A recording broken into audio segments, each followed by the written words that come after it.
മാറഞ്ചേരി വെളിയങ്കോട് മേഖലകളിൽ മോഷണം തുടർക്കഥയാകുന്നു. എരമംഗലത്ത് 2 വീടുകളിൽ മോഷണം നടന്നു. മേഖലയിൽ പോലീസ് പട്രോളിംഗ് ശക്തമാക്കണമെന്നാണ് നാട്ടുകാരുടെ ആവശ്യം. മാറഞ്ചേരി എരമംഗലം പ്രദേശങ്ങളിലാണ് തുടർച്ചയായി 3-ാം ദിവസവും മോഷണം പതിവായത്.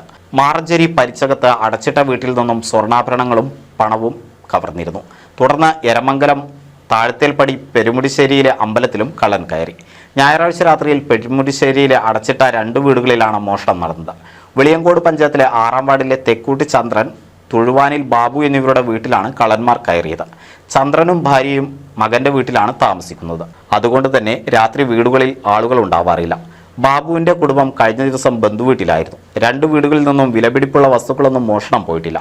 മേഖലയിൽ പോലീസ് പട്രോളിംഗ് ശക്തമാക്കണമെന്നാണ് ആവശ്യം.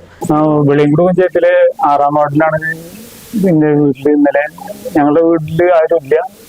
ഞങ്ങൾ മകന്റെ വീട്ടിലാണ് താമസിക്കുന്നത്. ഇപ്പോൾ അത് അടഞ്ഞെടുക്കുകയായിരുന്നു. ആ വീട്ടിലാണ് ഇന്നലെ രാത്രി മുൻപാതില് എന്തോ കമ്പിപ്പാറിട്ട് പൊളിച്ചിട്ട് ഉള്ളി കടന്നിട്ടുണ്ട്.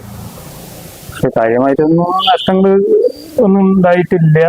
എല്ലാം വലിച്ച് അലമാരയൊക്കെ കുത്തി തുറന്ന് ഇട്ടാണ് സംഭവം നടന്നിട്ട്. മുകളിലും അതുപോലെ അലമാരയൊക്കെ വലിച്ചിട്ടിരിക്കുന്നു. പക്ഷെ അവിടെ സ്വർണ്ണോ പണോ ഒന്നും ഇല്ലാത്ത കാരണം അടയും പോയി. എന്തോ ചില്ലറ പൈസകളോ മറ്റുള്ളതൊക്കെ ഉണ്ടായിരുന്നു. അത് കുറച്ച് നഷ്ടമൊക്കെ പറ്റിയിട്ടുണ്ട്. അതൊന്നും അത്ര കാര്യമായിട്ടൊന്നും.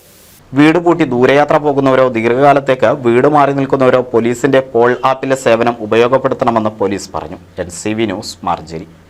പുതുമയാർന്ന ഡിസൈനുകളിൽ ഡയമണ്ട് കളക്ഷനുകൾ, വിവാഹ പാർട്ടികൾക്ക് നേടാം സ്പെഷ്യൽ പാക്കേജുകൾ. സ്വാഗതം പുതുമയാർന്നൊരു ഷോപ്പിംഗ് എക്സ്പീരിയൻസിന്. Kerala golden diamonds, the family jeweller, main road, Vadakkekad.